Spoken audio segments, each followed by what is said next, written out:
Good morning students. आज हम एकांकी संचय बहू की विदा के ऑब्जेक्टिव क्वेश्चन आंसर्स पढ़ते हैं। तो चलिए शुरू करते हैं। बहू की विदा एकांकी के लेखक कौन है? तो इसका आंसर आएगा श्री विनोद रस्तोगी जी। श्री विनोद रस्तोगी का जन्म कहाँ हुआ? श्री विनोद जी का जन्म सन 1923 में उत्तर प्रदेश में फर्रुखाबाद जिले के शमशाबाद नामक गांव में हुआ।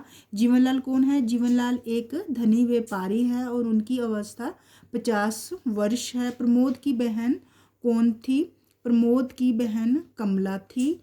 गौरी की माँ का क्या नाम था? गौरी की माँ का नाम राजेश्वरी था, जिसकी आयु 46 वर्ष थी। रमेश की बहन कौन थी? रमेश की बहन गौरी थी, जो जीवनलाल और राजेश्वरी की पुत्री थी। बहू की विदा एकांकी में किस समस्या को चित्रित किया गया है?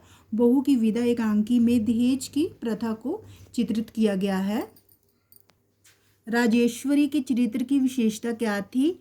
बेटी और बहू में फर्क नहीं करना। रमेश की पत्नी का क्या नाम था? रमेश की पत्नी का नाम कमला था। अवस्था 19 वर्ष।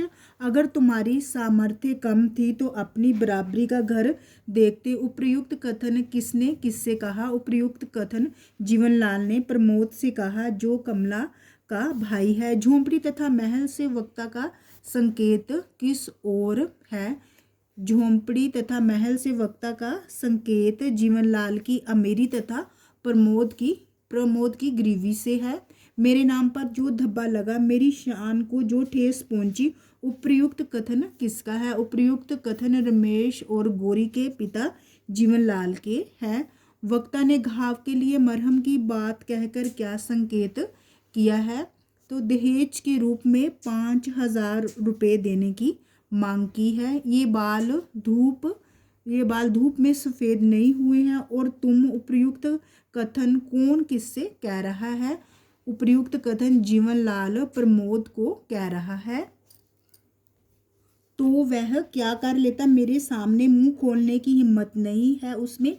वह शब्द का प्रयोग किसके लिए किया गया है? जीवनलाल के पुत्र रमेश के लिए वह शब्द का प्रयोग किया गया है, जो कमला का पति है। तुम्हारी बहन के सपने कभी पूरे नहीं होंगे और उसके सपनों के खून का दाम तुम्हारे हाथों और तुम्हारी माँ के आंचल पर होगा। ये वाक्य जीवनलाल ने प्रमोद से कहा है। बेटी और बहू को एक तराजू में तोलना चाहते हो। बेटी बेटी है, बहू बहू है। उपर्युक्त कथन जीवनलाल ने प्रमोद से कहे हैं। मैं कहता हूँ रो मत, इन मोतियों का मूल्य समझने वाला यहाँ कोई नहीं है। कौन किससे बात कर रहा है? प्रमोद अपनी बहन कमला से उसकी विदाई के संदर्भ में बात कर रहा है। मोतियों का प्रयोग किस अर्थ में किया है? मोतियों का प्रयोग कमला के आंसुओं के लिए किया है। किस लड़की की ये कामना नहीं होगी भैया? ये वाक्य किसके हैं? प्रमोद की बहन कमला अपने भैया से कह रही है।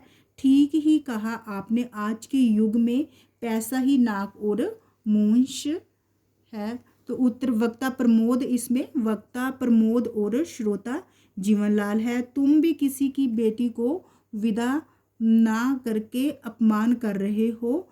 तुम भी किसी की बेटी को विदा ना करके अपमान कर रहे हो। तो ये वाक्य किसने कहे हैं? ये वाक्य राजेश्वरी जो है अपने पति जीवनलाल से कह रही है। तो वक्ता राजेश्वरी है और श्रोता कौन है?